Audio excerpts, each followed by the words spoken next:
We're on. Welcome, everybody. Greg Brasso, your host of Veterans Voice Radio here, and a great another Thursday night as we are coming up. I've just been made aware that this is what awareness night month is this? Domestic Violence Awareness Month. It's Domestic Violence Awareness Month. So how apropos that we have you on, Rosa. Thanks for coming in. Let me introduce what's going on tonight, folks. We got a combination show. We've got two new friends. One friend we've been talking to now for a few weeks is our new best buddy, Phil Gonzalez from the Red Cross. Phil, welcome to the show. Thank you very much. Pleasure to be here. And thanks. You sound great, Phil. Thank you. You got a great speaking voice. So for the audience, introduce yourself, please. Well, hi, everyone. Pleasure to be here. I'm Philip Gonzalez. I'm from the American Red Cross. I'm the Regional Director of Service to the Armed Forces and International Services. I recently started with the organization. I'm very excited in midsummer this year. So in what we do, we provide emergency communication services to help those who are deployed abroad, help them get emergency leave so the decision can make that command. We also offer critical needs for veterans in our community as well. So if they call and they need referral and information services, we offer that.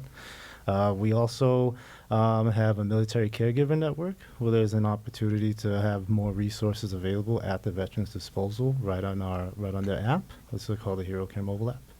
And we also have we also run international services as well. So we have a youth action campaign program that right now is completely in gear. We have 6 schools who are interested. 2 of them right now are undergoing training, which they are able to promote international humanitarian law. Wow. And we're very excited about that. There's a lot of training, but Wolfie, he's going to have about 6 shows of his own here. you know? Just having dinner with him, I found out about 2 groups I didn't even know they were involved Yeah. in. You know? Yeah, But it's welcome, unbelievable. Phil. And Thank you. you know, we're not going to be able to explore everything that you do and solve all the problems in one night as we're Right. talking. We're talking to Rosa a little bit about that. Right. But let this be the start of our long-term relationship. You know, we've been with the Red Cross ever since Wolfie joined us 5 or 6 years ago. But Wolfie, we've had a couple of Phils before. Yeah, this one we're trying to keep this one. We need to keep this. We need to keep this. You got to. Everyone has to be nice to him for the first week to trick him into thinking that we're nice people because we need him to stay. We need him. And then He's it's good. too late. He's already in. Yeah, He's got he's his tricked. business cards. Yeah, he's tricked. And one into it. thing that's excellent is that you're here. The Service to the Armed Forces also supports the VA facilities throughout the region, and the military installations like Hanscom Air Force Base. So it's great to see Well, you here. and you'll really you'll is. you'll see, Phil, the overlap of all the people that you see here, and then you see out in the field, and you see at different events. You know, it's a close knit family, and that's what we do here: is bring it all together. The Veteran Voice Network, coincidentally, is a great network. It is the network. It really is, and it's something that we've built over the years. Every month we add another somebody important. That how did we not know them before? No offense, Phil. We know about the Red Cross, but we know you. But we've not had a real show on domestic violence. And I'm really glad because I'm not sad enough with PTSD. I'm not sad enough with suicide. So this balances out so I can be really sad. Really, I want to thank you for crushing me today. I'll be here to talk to you and I'm help sitting, you out. I'm sitting next to Jen with suicide prevention. Thank you. But Rosa, let me introduce yourself. Introduce yourself for the audience, please. Great, thank you, and thank you for having me. So course. I'm Rosa Johnson, and I am the Intimate Partner Violence Coordinator Okay. for BA Boston. So I cover all 3 campuses in the 5 CBOCs. Okay. And I provide services for those who experience as well as those who use violence against their intimate partners. And those services are not just for the veterans, they're for their family members, for the caregivers, as well as for staff. Wow. So I'm really excited to be here, that you're helping us kick off the Domestic Violence Awareness Month, which is October every year. And and to be able to provide some resources, but also to start the conversation about healthy relationships. Sure. Which is so important to everything that happens when it comes to a person's health. Having a healthy relationship affects everyone and helps everyone. Well, and mental health has been a topic. Jenny, you know, we've been talking about mental health now off and on almost every show that has something to do with mental health. And Jenny, you know about the wholeness of the situation of mental health. Absolutely. Mental health is so important. If you have good mental health, you have good physical health. And that's what we try and encourage is everyone learn about mental health, learn how you can help one another, talk to one another, and just be well. Yeah, just be well. But Larry, at this point, why don't we take our first break, and then we'll come back. I don't want to get into too many subjects before we take our first break. So we'll take our break, and we'll come back, and we'll start to pick apart both of the directions of what you're doing and how we can help you be more effective at what you need to get done. So, Larry, why don't you take us away, and we'll be back after these messages. Welcome back, everybody. Yeah, Wolfie and I were just talking about a Veterans Upward Bound program that's over at Suffolk University, and to my knowledge, Wolfie, that they may have some field classes, but after they go to, they don't go to Suffolk. The Veterans Upward Bound is only a 2-course situation. They only take beginning math. They might take beginning computer courses, and then they decide where they're going to go to school. Yeah, that's great, because it's my friend, of course, if he's a friend of mine, he's flipping ridiculous. Yeah. So he can't navigate that himself. No friend of Greg's and I can navigate that himself. So they give him people to hand walk him through. I mean, he's ridiculous. He's a good friend of him. He can't do it. He's like us. He can't do it himself. No, so they're holding his hand, and they're bringing him through. Yeah. And if they can get a PTSD Boston fireman and Iraq veteran to go through that thing, that program's a miracle. Greg. Yeah, well, it's only one night a week, and we'll have to talk to Nick to talk to him, because when I was with UMass Boston in the Veterans Upward Bound program, the veterans had to go to UMass Boston to do that. Yeah, they go anywhere on this one. I don't think so. I don't think so. They go anywhere afterwards, but before they have to start off at Suffolk. Oh. And then afterwards, they might go to Suffolk as a school, but it's designed for them to get used to being in the classroom. Yeah, I was just going to say confidence. It's giving him the confidence they can do it. They all can do it, but they don't know they can do it. So these give them the confidence to do it. And they feel out of place because they're 25, 30, 35 years old, been in the military all their lives. You know about that, Phil. And all of a sudden they're in a bunch of, with a bunch of hippies, that don't understand what you've been through, Phil, or whatever other veterans have gone through, and the vets feel unwelcome. They feel uneasy, But the Veterans Upward Bound program, oh boy, we helped thousands of vets when I was at UMass Boston, and unfortunately, we'll talk about why it's not there anymore afterwards. But be that as it may, we've got some great opportunities. And Phil, you mentioned some of the programs that the Red Cross is offering. Would you talk a little bit more in depth about maybe your favorite program, or what you think is the most important out of all that you're involved in right now? Well, I think as the regional director, all the programs are my favorite. Yeah. But they're Yeah. well, first, because I forgot to mention, thank you for bringing it up, but I am a veteran myself. I did 8 years in the Army, and I did one tour in Thank you Iraq, for your and, service, Phil. Thank you. It gives you a lot of credibility to Thank talk you. to other vets. It really means a lot. And our old guy Chuck that was here, he knew that that once he said that he was a vet, the whole world's different, But of course, all your programs are important. And what geographical area are you going to be covering, Phil? I cover all of Massachusetts. Oh, okay, great, Yes. great. So you're traveling around already?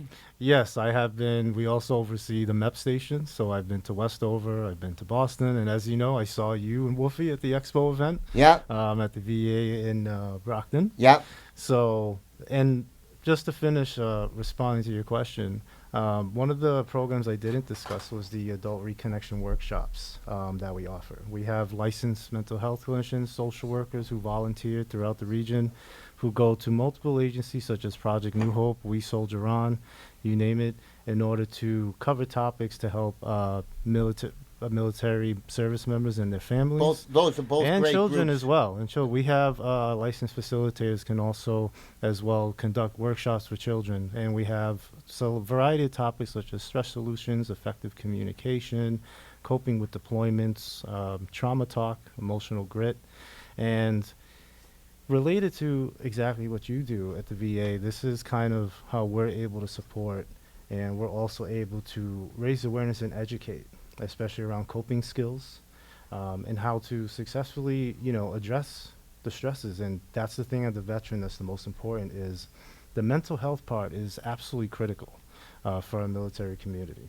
And I think that's how the Red Cross really does support, is we raise awareness and educate to really address any kind of mental health issues that may occur while they're either joining the military or they're currently on deployment or after when they're veterans, when they're out of the service. So there's a lot of I think you have a circle and Rosa you have a Right. circle, but I think the circles have some overlap. Absolutely. You know, Jenny, you're over Yes. there shaking your head. I mean, well, he's it- saying mental health, and it's like, well, we can help you with some Yeah. courses Yeah. for free. you know, and that's what Jenny does. You know, so Yep. you know, Jenny goes out into the community, first responders, Veterans. veterans Yes. from all over, and I would think, Jenny, that pretty soon you're going to be even increasing your outreach. Yes, we are. Yourself and Paul Yep. are doing some specialized kind of counseling, Yes, so we're kicking off. Not official yet. Well, sorta. sort of. We're Breaking kicking news, breaking breaking news. news. Yeah. We're kicking off our own consultant firm, going out throughout New England, even to do mental health first aid training.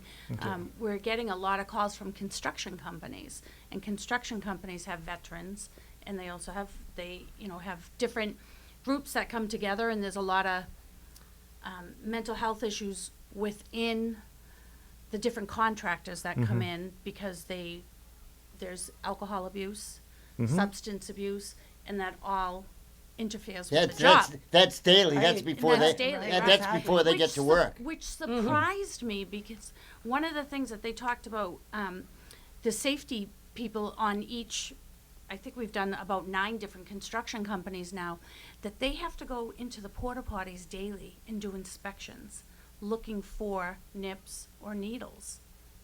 I could tell you stories. Who knew? Being in construction, Oh, You Sure. know, who seen knew? things you can't believe. But because Yeah. they've been injured on the job, and that's how they're coping with it, so that's when we come in and help them deal with it. And you said this is free of charge? Yep. Yep. Oh, So we're funded So through the is ours, Department of yes. Public Health. Yep. So that's where we get our funding, and we can go out and do the training. Yep. And what a coincidence that you're here today, because our national office keeps on stressing the point that intimate partner violence is so directly connected to suicide prevention. Yes. And that when you look back, especially those suicides that have been completed, there is very highly number of people who were having relationship problems. Yes. You're And right. that, when somebody doesn't have a proper job, a proper support, a proper transition from active duty to civilian life, that translates into, as you were saying, the pain that you start treating ineffectively. It starts, they start treating PTSD and everything else. And also because of those things, it's not that a person who is a veteran is broken. I wanna clarify it. It's not that. Is that a person who is a veteran is coming with a whole lot of other stressors that are, like multiple deployments, as you were saying, not being away from their family, coming back, having to transition, all of that has a lot of stressors. And so the more of us that can be together in wrapping our arms around that veteran so that he or she or they can have a healthier life, that can work on things from a different perspective, not from the point of view that this person is coming back being aggressive, but that this person is coming back and needs a little bit of reframing to just be able to have a healthier life. I think that's in our experiences, the largest, I'm not going to call it a failure, but one of the largest shortcomings is that the military has done a very poor job in transitioning the veterans back into civilian life. They wait till about a week before they're out, little bit of transition assistance, nobody's paying attention, they all want to go home. They don't want to self-identify that they have a problem or that they're feeling bad, because if they do, go to the end of the line. You know, Phil, you don't, everything's good on your way out the door. There can be Yeah. a little bit of a stigmatization Right, with reaching right. out saying, I need help. Right, but I cannot talk to specifically what's the length of the transition from active duty to military life. But what I can tell you is that there's a lot that is being done by the VA to remediate this in the military, because we understand the importance Sure, of taking great. care of our men and women that are serving, but also not just when they're serving, but also when they come back into military life. Well, and that's one of the reasons for the show, is to help with the transition coming back, but to let all the vets know that there's a barrel of benefit programs out there. And we've been talking about taking away the stigma, and it's okay to say, hey, I need a hand. Wolfie, how many people drove through our drive-through today that needed just a hand, and they decided that, yep, we're going to go grab some food for ourselves because we need it. Yeah, and they're now very comfortable. The thing that makes us really happy is they're now really comfortable doing it.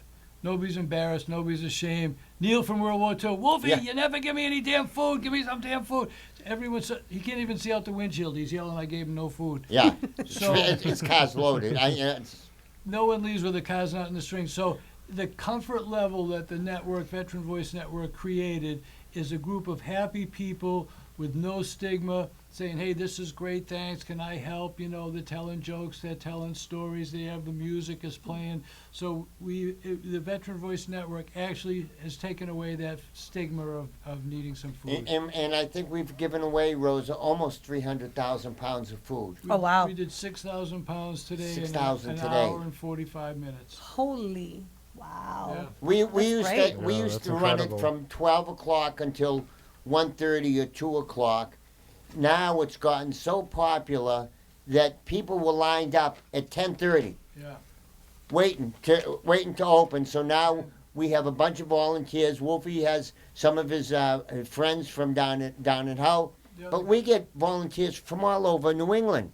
Yeah, a guy came Wow. from Western Mass. Mike is from New Hampshire that's bringing the truck Joe down. Jeep is in all the time. She Yeah. comes in from Springfield, and the same people come back to volunteer time and time again. And we joke with each other, who smiles more? The people getting the food or the people giving the food away? Do you need some teenage volunteers? I have a volunteer right There behind you me. go. Uh-oh. He's nodding his Oh. He's raising, I think he was We're already putting raising him to both work. hands. It was either surrender or yes, I can't wait to go. You're off the hook. You're But in school Freddie, during that time. you're off the hook now. You got another month. But look out, because we're gonna have and Wolfie, you and I gotta talk, Wolfie. We gotta have a special food drive-through for Thanksgiving. Somehow we gotta reach out to some farmers. Farmers, if you can hear us out there, we'd really like to have some fresh fruits, vegetables Yeah. that you might have, and I know you're selling a lot, but can you donate a little bit next Thursday? I'm sorry, when is it? It's in November, Wolfie. November, do you know the date in November for the next one? No, I'll look at it. It's before Thanksgiving. It's probably the week before Thanksgiving. So we already need. It'd be November Danny- 9th. Yep, Second November Thursday. 9th. Thursday, November 9th is our next date. Right, and then we already need 100 turkeys. 100 We turkeys. need 100 turkeys to deliver the 800 meals that we do. We do 800 meals, and 700 are delivered. And again, 200 volunteers come. All the people that even need the meals come. Everyone's laughing, everyone's smiling. No one's sneaking around saying, "I don't really need these meals." We created a situation where the stigma, we're starting to erase the stigma of needing a little help, needing a little helping hand. And they're so good now that they eat all my desserts. Yeah. So this is not so good. And just getting a vet that's usually a caretaker, now to be on the other end of that situation where he or she might need a little bit of help, and if not for themselves, for their families. You know, and we talk all the time. It's not the veteran that serves; it's the veteran and their families that serve. You know, they're at harm's risk. They may not come home.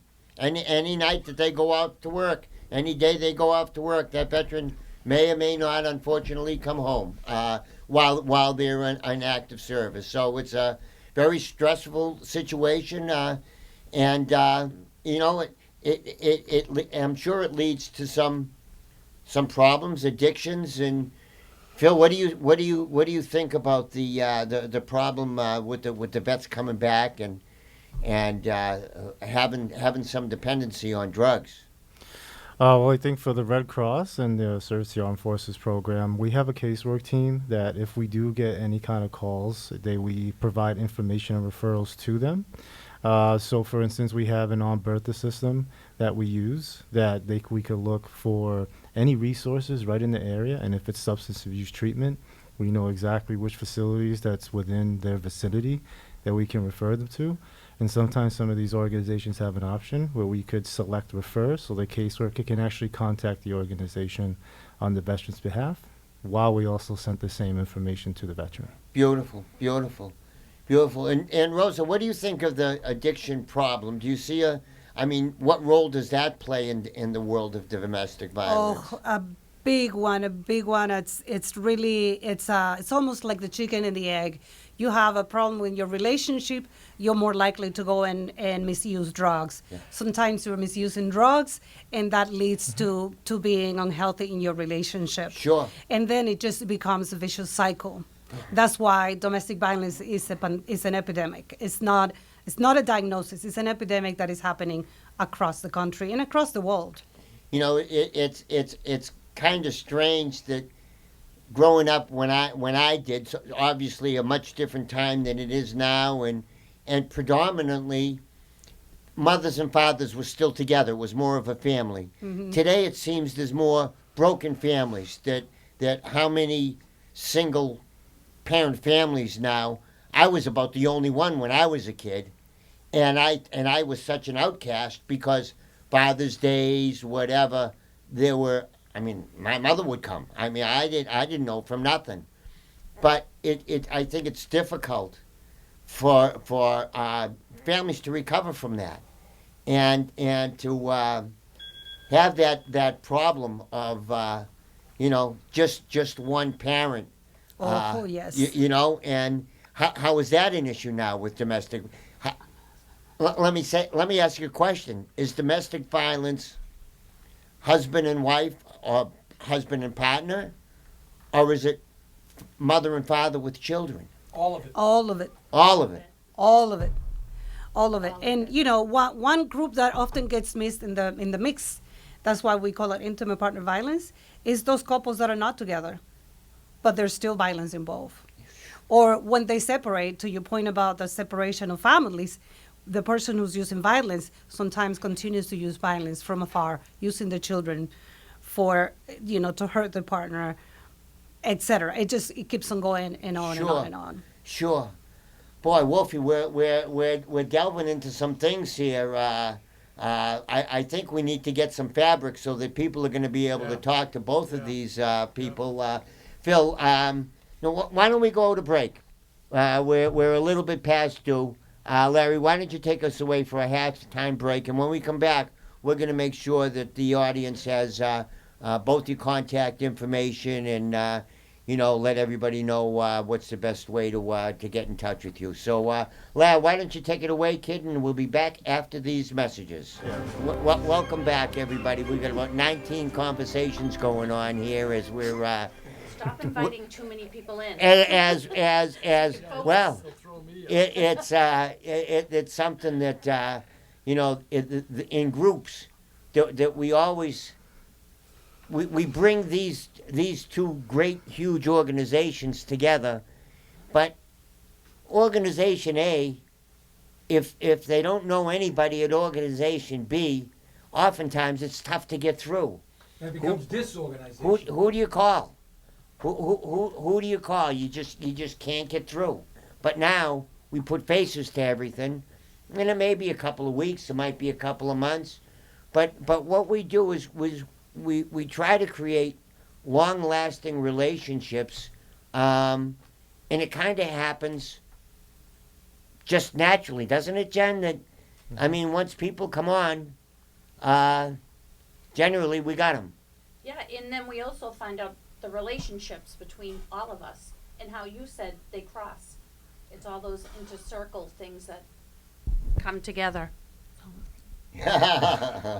Larry's yelling at me. Yeah. Spin the thing towards you. Well, I'm trying to share with Wolfie. Well, he can Our yell. hair's getting tangled up. Yeah, What Greg always says, and it's really true, when I put the numbers in the phone, that's it for you guys, is we don't know anything, but we know everybody. Yeah. So Greg and I and Jen, we get some sad phone calls in the course of a day, let alone a week. And boy, we just fire them right out to the right person. So that's why this really works. That's why I'm trying to be nice to you people and trick you into thinking that we can't. and even Wolfie has put together now a list, his own list of go-to agencies, so that in the middle of the night, when he's just helped someone get burnt out of their apartment and all hell is breaking loose, he's got a list of especially for veterans now. Special veteran. I mean, you have your regulars as well, but he now has a go-to list for veterans. Wolfie, that never existed before, did it? No such thing. It came out of the stand down. Greg says you go to a stand down in Boston. I You go, didn't "No, know where to I'm not." stand. I'm going to stand up. I'm not standing down. Get a chair. It was just a little, Yeah, it's a little shaky. yeah. And we tricked about 100 veterans into getting the test. The Hep and C stuff, the test, Hep C yeah. test. Oh, The God. best line ever. The guy says, "How'd you come out in the test?" He says, "I'm going home and go to sleep. It's the Yeah. first time I'm so comfortable I can go to bed." But what happened is we met all the veteran housing people in one tent. So I said, "Oh my gosh, give me all your cards right now." And I made a master list and we hand that out to every vet in the fire. So it's something extra that doesn't exist. And you guys are creating it right now with each other, so you can just use each other for the, say, "Oh my goodness, I can't take care of that. I know who can take care of that." You know, and both levels of criticality occur for you're both in life and death situations. You might not. I mean, you think about it a lot, Phil. You might not think about it as much, but you're a big portion of keeping their mental health together, I would say, by offering everything that you're doing while they're in the military, but afterwards as well. That's The correct. Red Cross goes a long way, and as obviously many programs as you talked about. Now, what's the MEPS program about? That's something that seems to be one of the top of the list.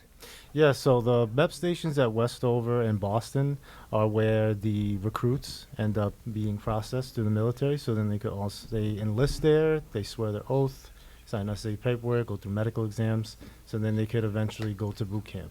But they Okay. go to boot camp, and what I do is I oversee the volunteers there who do the briefings and fill out the family follow-up cards. Oh, great! So Yeah, you so it's actually called- go to these enlistment events. I have seen swear-ins, yes, and it's done usually Monday through Wednesday. That's when the most recruits come through. Usually not Thursday and Fridays. Okay. So all right. That's what my volunteers tell me. Okay, very well, very good. And you have an active group of volunteers.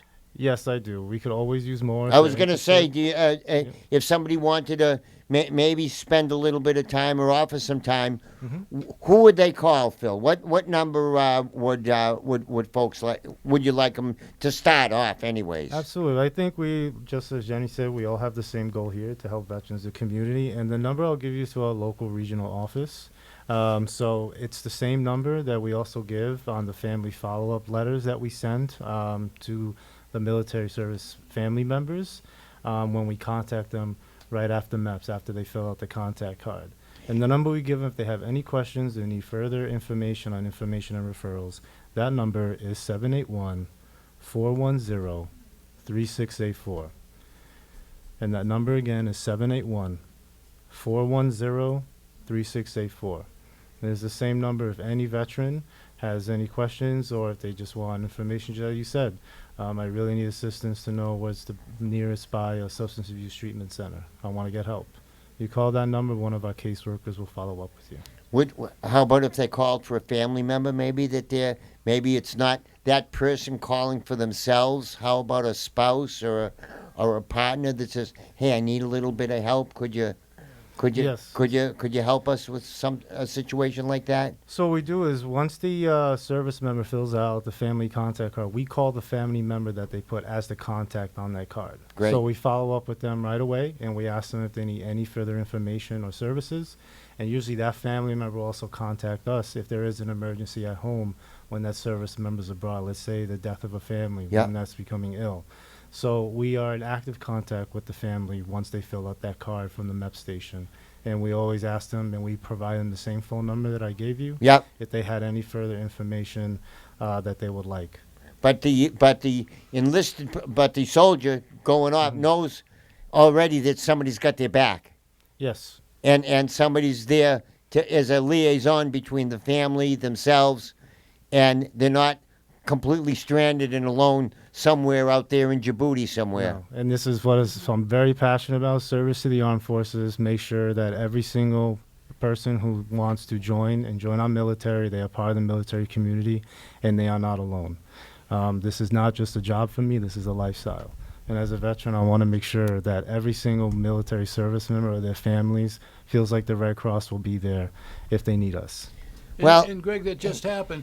He's in the job one day, and of course I screwed up Thug Arena. Yeah, yeah. And we never put it in. Yeah. And he comes in and he says, "What can I do for you?" I said, "Well, I just screwed up Thug Arena." Yeah. I gave him the thing, and she's in. Yeah, really. So that's why we became good friends. He put her right in the. So list. now if somebody happens to you and one of us chokes you out, She's not coming. she's not coming. She's gonna say She's it on the didn't do work. not disturb list. Yeah, she says, yeah, he's not coming. He Just so knows what everybody he knows, does. Thuggerina is that's Wolfie's granddaughter. Right. Yeah, She's yeah. now a general in the Coast Guard. Yeah, And gone the poor right kid through. graduated the Coast Guard Academy, a good kid. And they put her out on the ships, and she's been in 3 hurricanes. One day she's on the ship, she's been in the 3 hurricanes, and she's the one. She's not going to have domestic violence. We're a little concerned about any boy he goes out with. She just got in trouble for beating the hell out of a guy who took a punch at her while they were doing some training. Oh, So if you need the domestic violence thing cleaned up, we get Thuggerina to take care of that for you.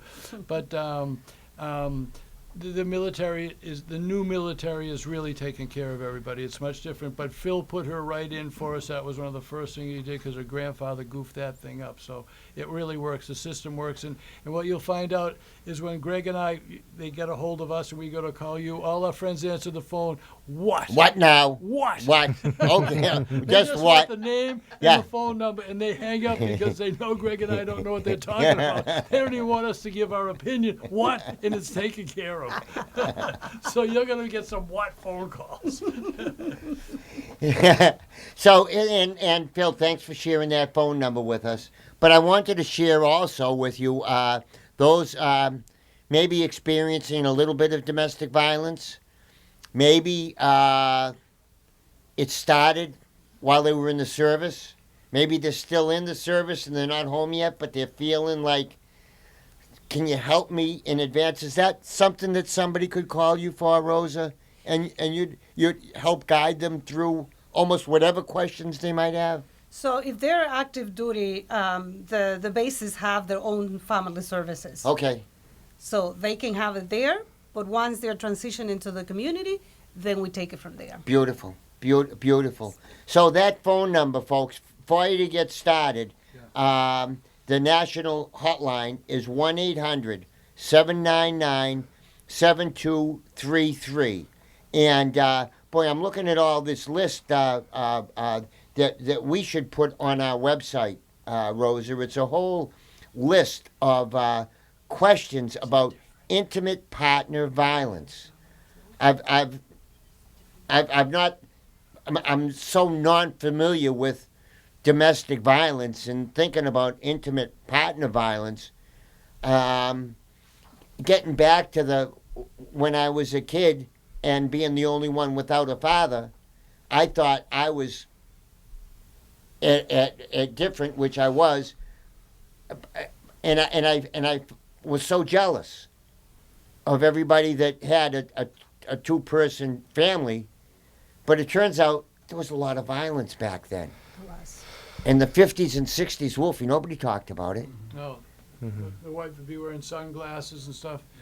Yeah, they used to come in the office and all of a sudden I'd say, what's going on? And they just turn around and run out.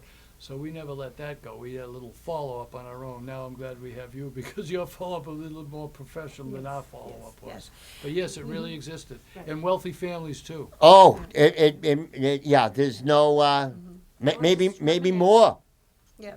sometimes. And you know, the other thing that I like to usually put a sort of a stress point on is that, you know, intimate partner violence is not just physical and sexual violence. There's cyber stalking, there's control and coercion, Sure. there's psychological violence, Sure. there's monetary violence, Yeah. you know, there's, you know, gaslighting. So there's so many, you know, intimate partner violence is so much broad. And when I meet with somebody, I try to share that definition with them. Yeah. Because, you know, some people might think, you know, that's okay. You know, they got upset at me because I didn't cook a steak and they wanted a steak. And so it's my fault. Is that me? It is me. What were you thinking? Yeah, go ahead. And so, you know, somebody might think, oh, I didn't cook the right meal. Maybe that's why they're upset at me. And so I'm going to do better next time. That is also abuse. And so I like to stress the point that it's much more broad than it was originally thought. It goes beyond that blue eye, the black and blue eye that you were talking about. Exactly. You know, and one area that people don't talk about a lot is, yes, there's the sexual violence, like, you know, somebody gets, you know, has to be in a sexual relationship against their will. But there's also the coercion to be sexually active. And if you're not, then what that person is going to react, or how that person is going to react to you. There's all sorts of controls, it sounds like. Exactly. There's a lot of control and coercion and power. Yeah. And, you know, it all revolves around power, how much that person has power over you. And unfortunately, at times, to your point about the family, sometimes there's bidirectional violence. So both parties are engaging in violence and having an unhealthy relationship. Sure. And so that's what we try to promote is that, you know, as a preventative measure is to try to promote healthy relationships. If the relationship is not healthy already or some more violence has happened, then there's also help. The VA helps everyone. And what happens to the family, and I'm using this as just a generality, boy, the family stays at home, you know, and their life goes on, and then the vet goes off for 2 or 3 or 4 years, and he or she comes back, and the family's not the same unit anymore. They don't need that person like they used to. Yes. The mother or father has taken over some of that missing person's roles, and all of a sudden they're feeling less able to contribute. And next thing you know, we're talking to Jenny. Suicide, yeah. That it's Right. here I am. I might as well be dead. Right. I'm worthless to my family. I can't do anything. My buddies are gone. You know, I haven't gotten into school, or I haven't found my way back. The transition, Right. you know, didn't help me. And your role is displaced. Your role as the head of the family is displaced, and you come back, and all of a sudden, your child is not asking you to help with the homework. Your child is not asking you to go throw a ball. You can talk about that more, Phil, being a veteran, and how that that can become a real problem when you come back from deployment. Did you see? Are you a family man, Phil? Yes. Yes. So did you notice that that boy? I haven't changed, but all these people did. When you came back. Well, for any veteran, it is a tough road. And the resources available to us, I think, is what we're trying to do. We're trying to at least be able to get the word out and let know what's available. I believe last week when you had someone on the show from Volunteers of America, Yeah. I believe his name was Brian. Yeah. He mentioned, when I got on this job, I didn't know there was so many resources available. Yeah. And I felt the same way being Yeah. in this well, and I think all of us can agree with that. And I think what you're doing right here as well, really promoting and educating us on this, I think is only going to enhance the partnerships we have to be able to help our military community and our veterans. Yeah, I think that's well put. Larry, I think we have need one more break here to take us away. So why don't we see? There's so much more to talk about. I feel like we've just scratched the surface with both of you. But why don't we take our last break, Larry, and we'll plan our future and make sure that we have the contact information so that we can, Wolfie and I can bother these people to make them come back. Take it away, lad. We'll be back after these messages. Yeah, but we're not about people that have just lost members. I mean, we're about just general veterans that are just regular, regular humans. But I just thought that was I think it's a little bit of a painting the veterans with a funny brush that they're not all bereaved. Yes. There's a lot of happy vets. That's true, and that's something that we also need to sort of emphasize, is that a lot of veterans transition from military life, and they go on to live very healthy, happy lives. Yep. Not everybody has PTSD. Yep. Not everybody has suicidality. Yep. Not everybody's experiencing intimate partner violence, or in pain, or substance abuse. A tremendous amount of using the GI Bill. And they're going to school, and they're getting an education, and they're moving on, and they're doing okay. Absolutely. And for the most part, they're doing okay. But there's a little percentage that need a little help right now. Right, right. And to Phil's point, there are so many resources. Oh, It's There's a whole unbelievable. lot. More Yes. more resources and assistance for are topics. you a little surprised, Phil? Oh, it surprised me. The more I started in humanitarian. I started in human services. Now I'm in humanitarian service for the Yeah. Red Cross, and it's just to see all the resources available, from food assistance, transportation, even burial assistance, prescription assistance, provider referrals. It's just absolutely endless. And as a veteran myself, when I got back home, one of the issues was, I'm told there are resources, but what are they? What are they? And it really Where do I go does. shopping for them? Yeah, and it's hard to find, especially as a veteran just coming home, and that transition alone, it can be stressful. And it's like doing what you do here, Greg, at the Veterans Voice now, is getting that word out, getting guests on here, because it's the word of mouth that's really the most effective for veterans right now in our communities. Well, and we've had a lot of success. Wolfie and I have been running some successful events, festivals in Quincy the last 4 or 5 years. Have drawn thousands of vets, and we've signed up hundreds of vets that have never taken advantage of their VA benefits before. Tell them our slogan. Yeah. Our job is to trick the veterans into getting the service they earned and deserve. And that's what we do. And that's why we offer them music and food Free and smoke detectors. everything. Whatever it takes. Whatever. It's for everything. And Greg and I made up a list and said, free Red Cross smoke detectors just for veterans. And of course it's for everybody, and I can't help myself. So as soon as they sign up for it, I said, it's for everyone, you knucklehead. And I either get my hair pulled or punched, but it's worth it. It's worth it. It's worth it. We've had great success, doing what we can do, but you know, we've only been at it 10 years. We got another 10 years to go, I think. And, you know, with your support from both of your agencies, you know, I've got a great working relationship with the VA.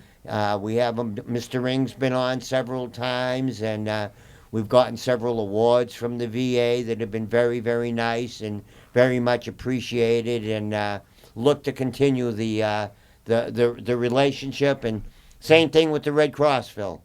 You know, unfortunately, some of we haven't had enough repeat visitors from the Red Cross. Well, if we only have the Red Cross once every couple of years. Yeah. We got to step it up a little bit to have you on more often, to bring more light, you know, to the different programs that you have, you know, because you never can tell when you come on. There's that one person that's listening. Gee, I got to call Phil. Boy, I got to call the Red Cross. They might have something for me that maybe somebody else hasn't been able to offer. So I want to thank you both for coming in tonight, giving up your free time, and being part. Now you're part of the network, and now we have a domestic violence number that I'll never remember, 800-799-7233. But we remember 988. Yep. We got correct. 988. Yes. And for all of all joking aside, 988, as Jen can attest, has been a terrific success within the community. Jen. Yes, it has. In the first 6 months, I think we talked about that already on another show. Within the first 6 months, 98% of the calls did not go to a 911 call. They were resolved just by dialing that 988 and someone being on the other end of the phone to Nice. talk. That's to talk. nice. Huge. Huge. That's huge. 988, folks. It's real easy. Dial one. All you veterans dial one at the prompt, and you know we'll happy to take care of you. But for those that didn't have their pencil and paper, Wolfie, get your number 2 pencil out, kid.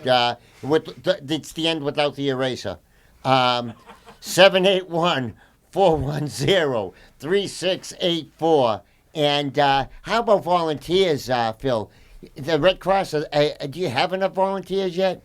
We always need volunteers who are very passionate about the military community and our veterans and their families. And Any particular skill sets or anybody, just call and we'll find something for you to do. there are a variety of positions available. Like one, if you're interested in working at MEPS and doing the briefings and filling out the contact cards with the service members, there's that opportunity. Right now, we're also working with Hanscom Air Force Base. They have a variety of military needs, which is a phlebotomy. They need a laboratory technician, which is phlebotomy. I'm sorry, I'm saying the same thing. Yeah. The other one's pharmacy tech, and the other one is front desk operations. There's also opportunities to volunteer, like just as my man Wolfie here. Yeah. Goes to many community outreach events as well. And there's obviously opportunities for social workers, licensed mental health clinicians, if they want to do volunteer work and promote resiliency workshops. And I don't think I have enough time to go over all the positions, but I would say just go to redcross.org. I think you've made a good dent there, Phil. Yep. For your first time here in the show, you did just great, kid. It's actually my first show anywhere. So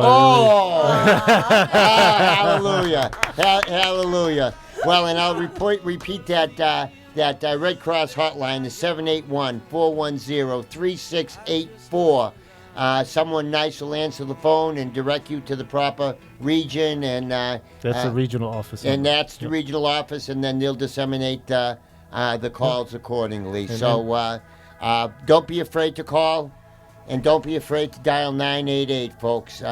Sometimes you just need to talk to somebody, and it might help just to calm you down a little bit. So Rosa, thank you so much. Phil, thanks so much for coming in the long trek from Worcester. We look forward to having you both back on again. And Rosa, we want you back on with Carolyn December 7th for a Woman Veterans Night. I think that would be